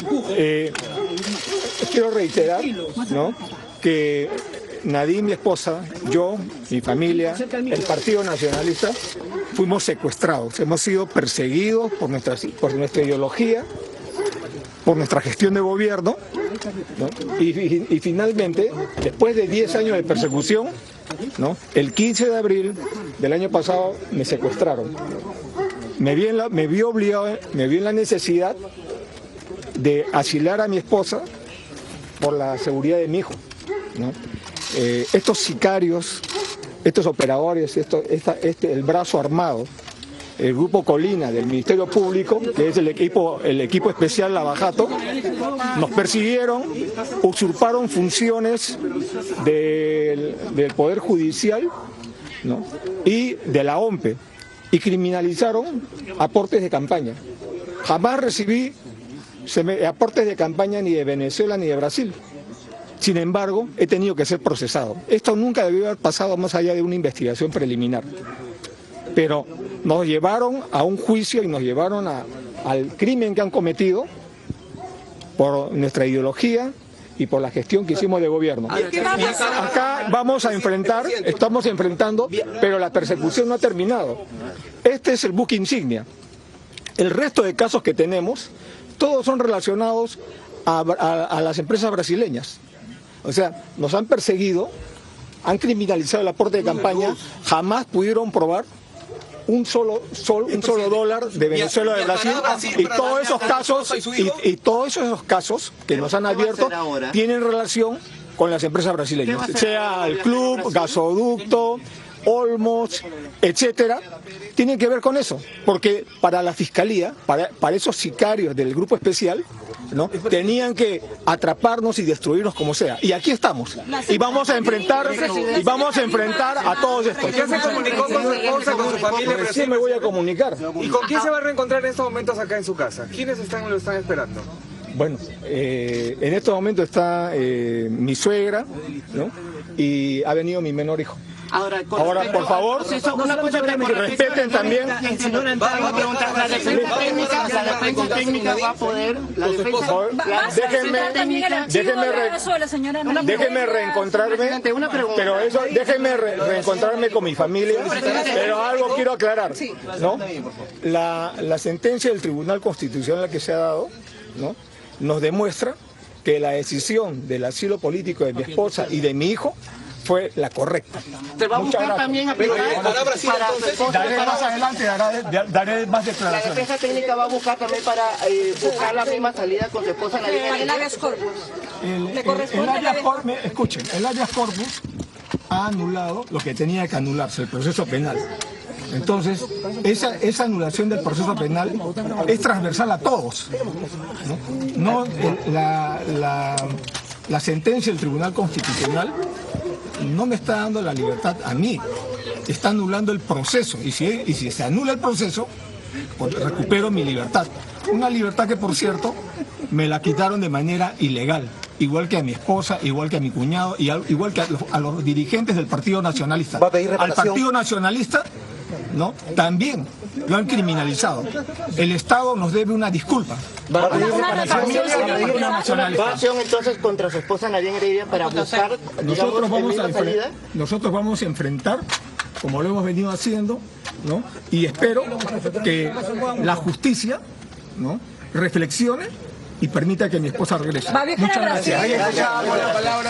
Palabras de Ollanta Humala en el ingreso aquí a su domicilio de Surco. Ha declarado en extenso, lo ha hecho ante la prensa, y lo que se ha tenido entonces, bueno, ingresó primero el vehículo y luego ya lo hizo él y conversó en este diálogo, no amplió lo que había dicho ya con nuestra compañera Carla Ciesa a la salida del penal de Barbadillo, y lo que va a hacer, se va a reencontrar con su menor hijo. Dijo que está aquí en casa, y básicamente la familia que tiene aquí, Nadine Heredia está asilada en Brasil, así que no se encuentra acá, y ha hablado de lo que significa la anulación de todo un proceso, que es lo que ha señalado el Tribunal Constitucional, y esto que considera, ¿no?, como un daño que se hizo no solamente a él, a su familia, sino también a su partido político. Angélica. Lo ha dicho en extenso y lo ha repetido en ambas declaraciones, como tú bien indicabas. El expresidente Ollanta Humala y su esposa Nadine Heredia tienen 3 hijos.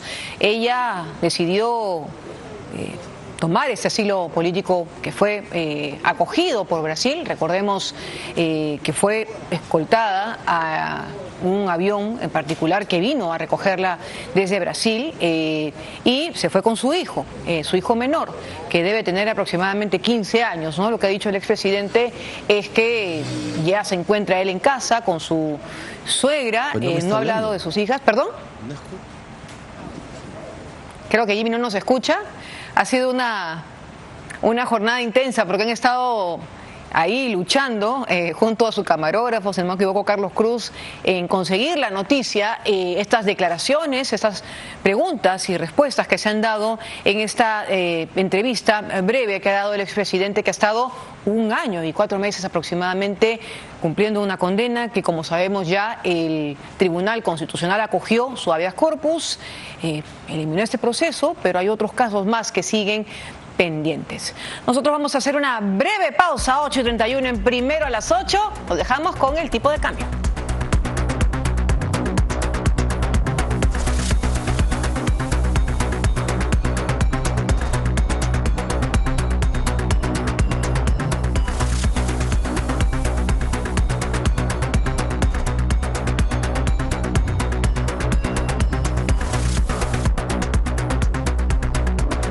En Plaza Vea, tu carrito de siempre se puede convertir en un carrazo. Estas fiestas patrias, por cada 30 soles de compra que incluye un producto auspiciador, participas por una de 3 camionetas BYD Sound Plus. Y pagando con tarjeta SID, duplica sus opciones de ganar. Yo tengo caña del ahorro y ahora puedo tener esta caña. Plaza Vea.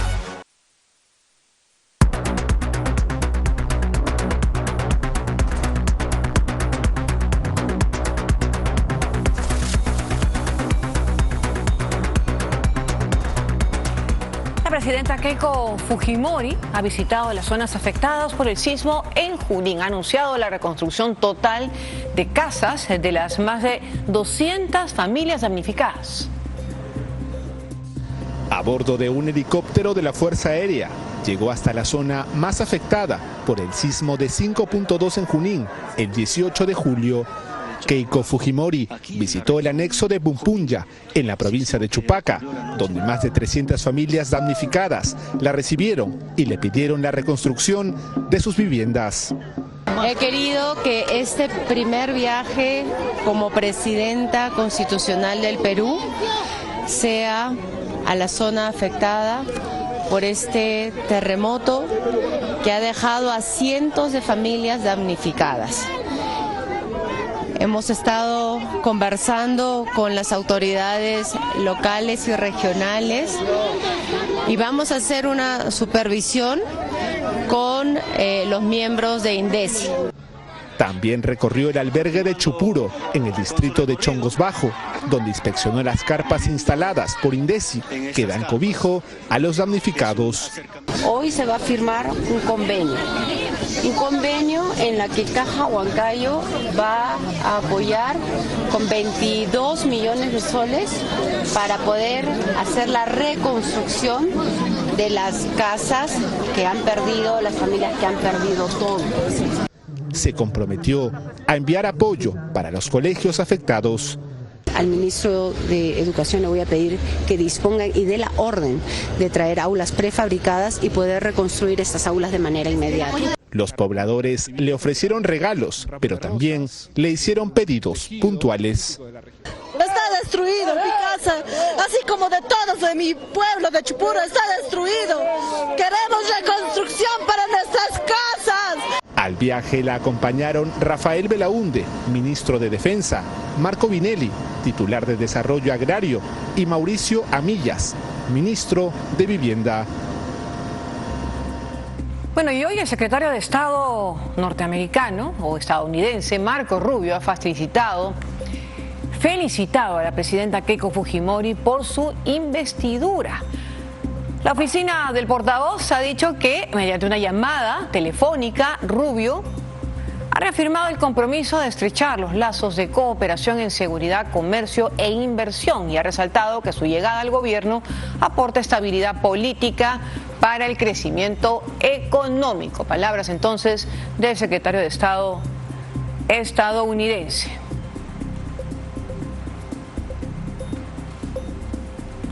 8:35 minutos, vamos con lo anunciado respecto al caso del diputado de Juntos por el Perú. Imágenes de las cámaras de seguridad que ha podido recopilar nuestra unidad de investigación, que ya son evaluadas y valoradas sobre todo por la policía que está a cargo de las investigaciones. Imágenes que están siendo procesadas. Tendremos un completo informe más adelante en todas nuestras plataformas informativas, América Multimedia y Canal N, pero en buena cuenta son imágenes que han sido registradas en los exteriores de la casa. En ese momento el diputado de Juntos por el Perú era retirado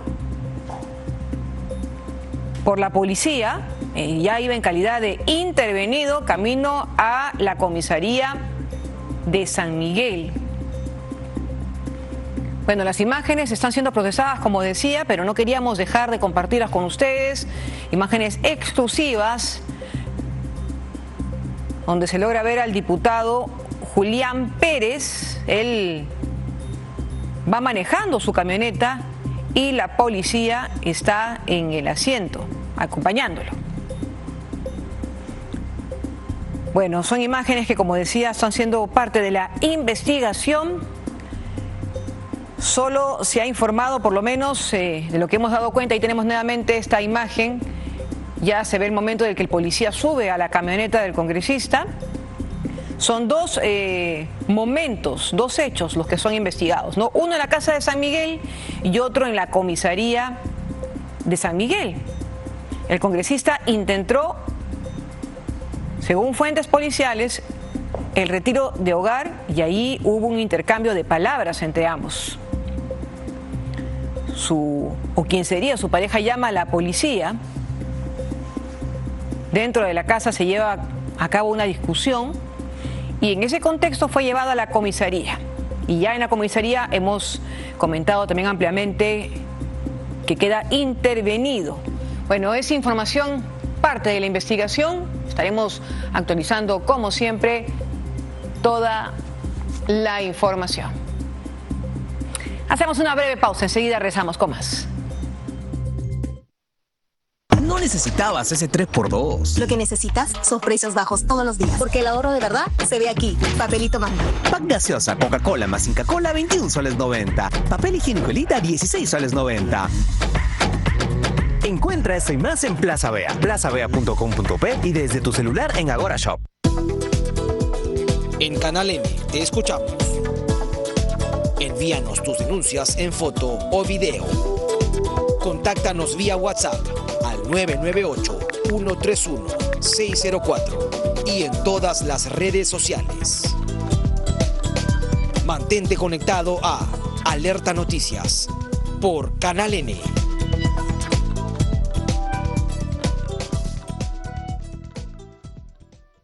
Encuentra el regalo perfecto por el Día del Niño. Las mejores marcas de juguetes a precios bajos todos los días. Cocina Bright de 29 piezas a 44 soles 90 y con tarjeta SIP a 41 soles 90. Tocador básico Bright a 39 soles 90. Encuentra esto y más en Plaza Bea, plazabea.com.p y desde tu celular en Agora Shop.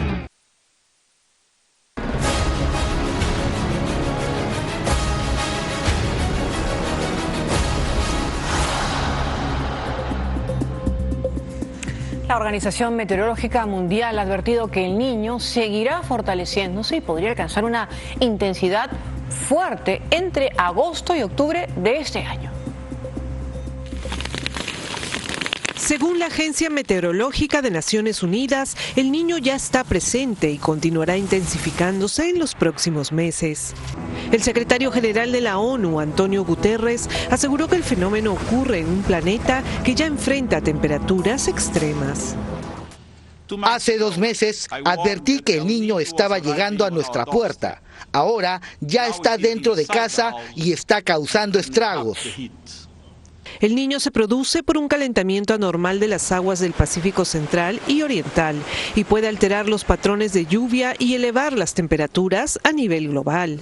La Organización Meteorológica Mundial informó que las temperaturas de la superficie del mar en las zonas de monitoreo se encuentran cerca de 3 grados Celsius por encima de lo normal. Además, prevé que casi todas las regiones terrestres registrarán temperaturas superiores al promedio hasta octubre. Los pronósticos muestran una imagen desoladora del periodo entre agosto y octubre. El Niño se está intensificando, avivando aún más un planeta que ya está en llamas. La ONU advirtió que el aumento del calor podría agravar fenómenos como sequías, inundaciones e incendios forestales. También recordó que los efectos del Niño variarán según la región, pero insistió en que el fenómeno podría aumentar los riesgos climáticos en distintas partes del mundo. La Municipalidad del Callao ha empezado trabajos de limpieza del río Chillón. El alcalde ha pedido a las autoridades regionales y centrales descolmatar el cauce ante la llegada del fenómeno del Niño extraordinario. Habían tirado hasta muebles. La Municipalidad Provincial del Callao empezó a limpiar el río Chillón como parte de los trabajos preventivos ante el fenómeno El Niño extraordinario. Actualmente el río está en 15 metros cúbicos de crecimiento, pero de acuerdo a lo que nos señala la Marina y a todos los estudios hidrográficos que se van a hacer, va a llegar a 80 metros cúbicos para el mes de octubre y el río Chillón y el río Rímac no se han descolmatado. El alcalde del Callao hizo un pedido a otras autoridades. Le pido a través de las cámaras al gobernador del Callao, al doctor Castillo, que puede hacer todas las acciones necesarias para descolmatar los ríos. Le pido al Ministerio de Vivienda, al nuevo ministro, que sé que son personas muy competentes, al ministro de Transporte, para poder intervenir. En la desembocadura del río se ha formado un dique de piedras y basura que debe ser limpiado lo más pronto posible. Está tapada. Esto, imagínate que vengan las lluvias en octubre, que dice que va a medir 80 metros cúbicos este río, se inunda todo Márquez, que es Callao, se inunda todo Víctor Raúl, que es Ventanilla. Van a haber miles de damnificados. En la misma línea, los vecinos manifestaron que urgen los trabajos de descolmatación y pidieron a los moradores no contaminar el río. Está bien que estén limpiando porque acá la gente siempre bota su desmonte, por más que le digan que no, y mira cómo está. En 2017 creo era que subió hasta arriba. ¿Estaba al ras? Sí, al ras, bien feo. Los trabajos de limpieza y reforzamiento los vienen realizando en puntos críticos a lo largo del cauce. Piura es una de las regiones más vulnerables frente al fenómeno El Niño. Sin embargo, las obras de mitigación aún no inician. El río Piura se encuentra colmatado de vegetación, mientras que algunos sistemas de evacuación están inoperativos. La estructura de llantas fueron robadas, al igual que las tapas de los conductos subterráneos. Este es el sistema Tres Culturas. Se encuentra inoperativo tras el robo de motobombas y otros accesorios. Apenas está acordonado por una cinta de señalización, pero sin ningún tipo de seguridad que resguarde los costosos equipos. Este es uno de los 7 SARES instalados en puntos críticos de Piura para evacuar las aguas de lluvia hacia el río y evitar inundaciones, pero que hoy se encuentra abandonado y sin trabajos de mantenimiento. ¿Qué esperan? Que se venga el agua para decir otro presupuesto más, todo abandonado como lo ve, pero si no hay ni vigilancia, todo. Este es un caos con las autoridades que hay, señorita, solamente lo que quieren es venir, sentarse, robar y irse. El SARE Tres Culturas se ubica en la ribera del río, a pocos metros del centro de Piura. Este es uno de los puntos vulnerables por donde el río se desbordó en el 2017 e inundó la ciudad. El cauce sigue repleto de vegetación. Siempre es lo mismo, por ejemplo aquí en la Sullana sigue siendo lo mismo, siempre cuando llueve pues se forma el agua, siempre. Los sistemas de evacuación de aguas de lluvia, SARES, fueron construidos en el 2024 con una inversión que superó los 80 millones de soles, pero de los 7 solo funcionan 3.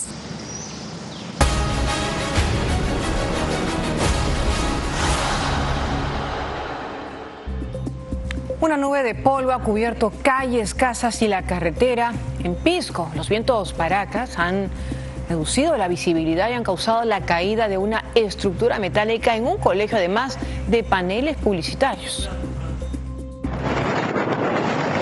En cuestión de minutos, una nube de polvo cubrió gran parte de la ciudad. Los vientos Paracas, con ráfagas de hasta 42 kilómetros por hora, generaron alarma entre los habitantes de Pisco. Calles, casas y carreteras quedaron cubiertas de polvo. Muchos vecinos decidieron permanecer en sus casas. Estas tierras traen enfermedades, los bronquios, la sinusitis para los niños, la gripe para la gente adulta, los ojos también con la conjuntivitis. En el colegio Miguel Grau, ubicado en el sector de la Alameda, la fuerza de los vientos derribó una estructura metálica que servía como techo de protección en uno de los patios. Las vacaciones escolares de medio año evitaron que estudiantes y docentes resultaran afectados. No hay daño personal, solamente es daño material. Bien, espero que luego de esto, con los representantes encargados del UCREL, vamos a ver alguna solución. En distintos puntos de la ciudad también se reportó la caída de árboles y paneles publicitarios. En el distrito de Paracas, las condiciones climáticas obligaron a suspender las actividades turísticas debido al riesgo que representaban los vientos Paracas. Las autoridades advirtieron que los vientos Paracas continuarán afectando la costa de la región durante las próximas horas. Por ello, recomendaron a la población evitar exponerse durante los momentos de mayor intensidad de los vientos. La especialista de Senami, Raquel Loaiza, ha informado que el incremento de vientos de la que hemos sido testigos en las últimas horas en Lima, Ica y Arequipa alcanzaron velocidades de viento de más de 50 kilómetros por hora. Sin embargo, se ha indicado que entre el sábado y domingo las condiciones se irán normalizando gradualmente. Los vientos se han incrementado principalmente en Lima, Ica y también Arequipa. Esto se debe a que tenemos condiciones favorables en mediana y alta atmósfera que conllevan a niveles bajos en superficie a incrementar la velocidad del viento. Y el día de hoy ha sido el día D, hemos llegado a velocidades de hasta de 50 kilómetros por hora en la región Ica. Esto significa que ya ha habido sectores con viento Paracas. Y estos vientos Paracas pues traen levantamiento de polvo, cortan la visibilidad horizontal, entonces las pistas, ciertos sectores se ven involucrados con este levantamiento de polvo, no es peligroso para el ciudadano. Y también no olvidar que Arequipa, desde La Joya, desde esa zona, desde el Camanato, esa zona ha sido también afectado por estos vientos. El día de hoy ha sido el día principal, mañana también continuamos con incrementos de vientos, pero va a mejorar ligeramente y el día 2 ya de moderada intensidad. Ahora, estos vientos los dejamos con el pronóstico del día para mañana 1 de agosto.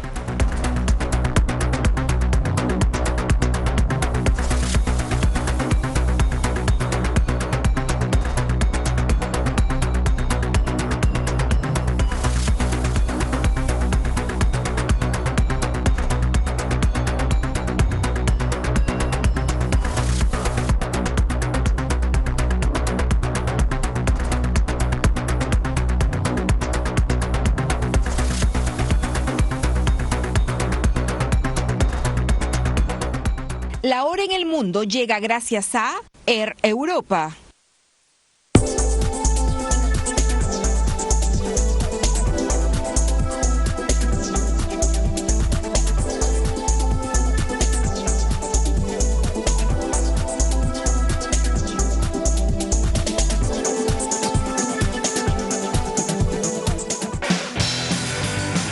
Bienvenido a nuestra clase business, donde cada persona es un mundo y donde cada uno decide cómo disfrutar su experiencia a bordo.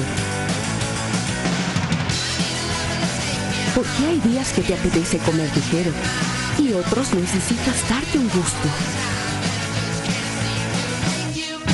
Clase business, donde cada persona es un mundo.